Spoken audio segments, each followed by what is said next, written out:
Sir, thank you very much. I stand here on behalf of the NCP to speak on the constitutional order of bill to modify the list of scheduled tribes in relationship with the state of Karnataka. Sir, I come from a state जिस राज्य से मैं आती हूँ, उस राज्य में ऐसी बहुत सारी जाति है जो आज आरक्षण मांग रही है। मैं संक्षिप्त में बोलूँगी इस बारे में, लेकिन धनगर समाज हो, मराठा समाज हो, लिंगायत समाज हो या मुस्लिम समाज हो, ये सारे समाज आज आरक्षण मांग रहे हैं।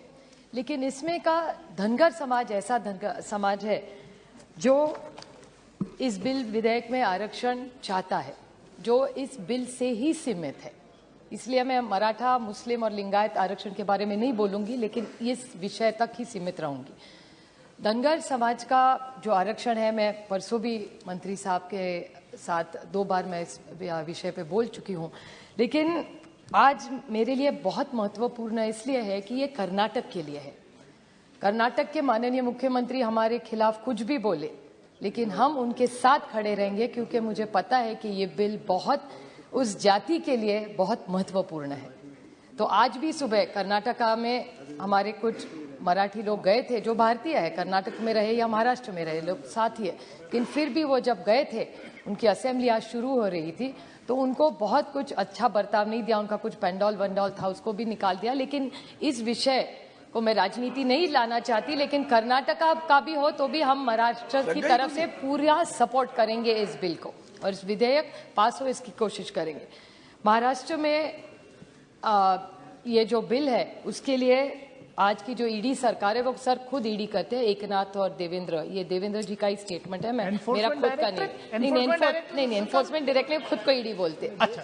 तो वो ईडी सरकार ने, उन्होंने देवेंद्र जी जब लीडर ऑफ ऑपोजिशन थे, तो उन्होंने एक प्रस्ताव रखा था कि जब धनगर समाज हमारी सरकार आएगी तो धनगर समाज, जिसका उल्लेख भी पहले एसपी बघेल जी भी यहाँ थे, पहले बैठे थे, शायद निकल गए, लेकिन निशिकांत जी और एसपी बघेल जी दोनों ने कल या परसों जब डिबेट हुआ था, उन्होंने कहा था कि जिस स्पेलिंग का मिस्टेक है, और जिसमें एक न्यूज आइटम भी आया था कि 2014 में जब ये नरेंद्र मोदी जी की सरकार आई थी, उन्होंने एक नया ग्रुप बनवाया था, और उसका कोई अधिकारी श्री पांडा जी थे, उन्होंने एक रिपोर्ट बनवाया था, और उसमें ऐसा रेफरेंस लिखा है कि अगर there is a spelling change, whether there is any phonetic variation, which of the tribes could be considered because of a slight similarity of sound should be considered। तो ये प्रस्ताव ये जब इनकी सरकार आई थी, उन्होंने सुझाव दिया था।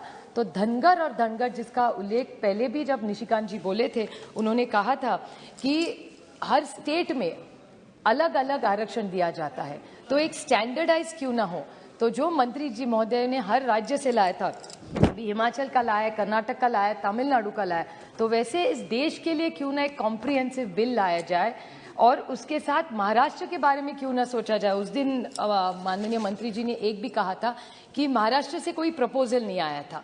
मैं रिकॉर्ड के लिए कहना चाहती हूँ कि 1978 में एक प्रस्ताव भेजा था जब वहाँ के मुख्यमंत्री जी ने, जो 81 में वापस गया, उसके बाद कोई प्रपोजल नहीं आया। और देवेंद्र जी जब मुख्यमंत्री थे, उन्होंने एक स्टडी ग्रुप किया था जिसका रिपोर्ट बहुत से पॉजिटिव नहीं है। तो मेरे ख्याल से महाराष्ट्र सरकार, क्योंकि प्रोसेस जो रखा है उसके महाराष्ट्र सरकार ने वो प्रपोजल दिल्ली भेजना है, तो इधर 2 चीजें हो सकती है। There are 2 ways to solve this problem. Either the Modi government goes by this new Panda report and then you can directly do it, and government of India with their 303 majority can go ahead and give Dhangars their demand, or the other way is that the present government in Maharashtra re-looks at the study, make sure we have another survey freshly done for the Dhangar Samaj which is asking for this reservation, and send it to government of India and get it done. So if these are 2 options which the government has, so I request the honorable minister to kindly consider it। बहुत सालों से मांग हो रही है, तो इन धनगर समाजों को न्याय ये सरकार देगी, इतनी हमें अपेक्षा करते हैं sir. Thank you very much.